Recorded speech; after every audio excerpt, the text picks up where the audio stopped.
Hello friends, acquaintances, and enemies of all ages, my name is Combat Bird, and for this week's Year of Kirby video, we'll be taking a look at something completely different than anything done thus far.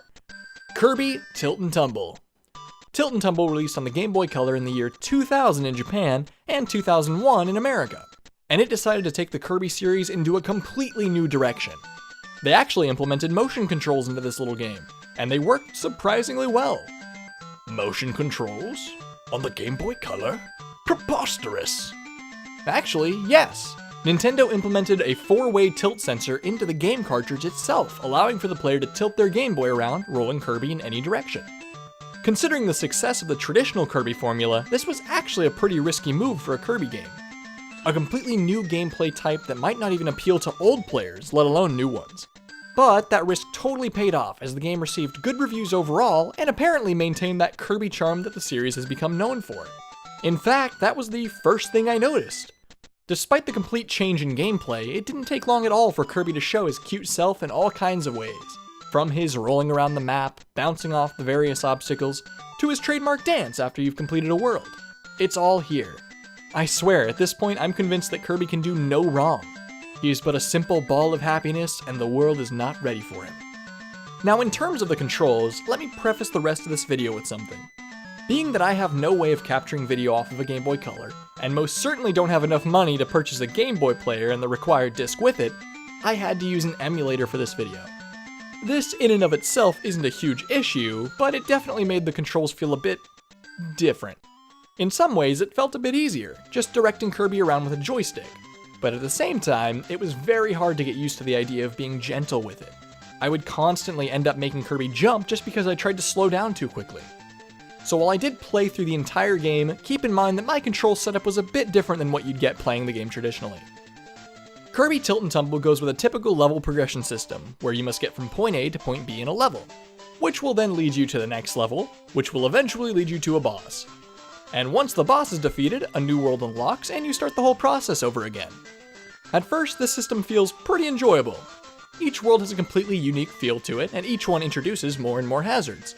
Ice physics, pitfalls, timing-based progression, and tests of your skill in maneuvering Kirby are just a few of the many ways this game makes itself difficult. And surprisingly, I never really felt frustrated. This may have been due to not having to use the motion controls, but anytime I fell, anytime I ran into an enemy, anytime I missed the boss, it never felt unfair.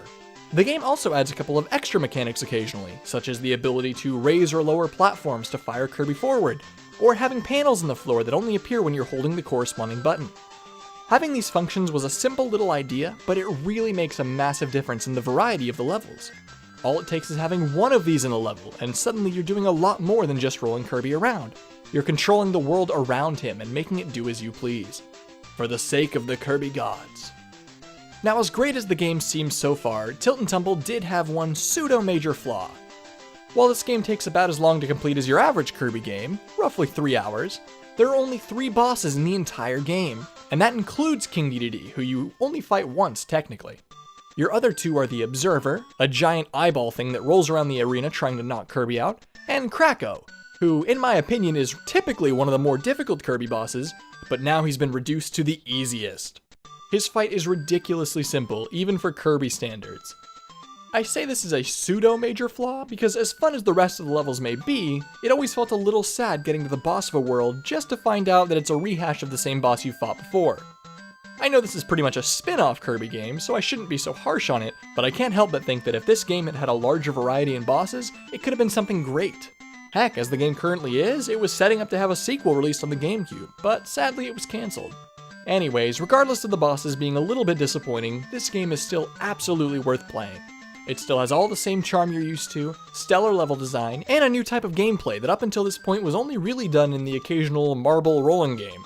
If you have a chance, pick this one up, you won't regret it, and that is it for this week's Year of Kirby video. If you have any suggestions on which video I should do next, leave them in the comment section below, and as always, have a wonderful rest of your day.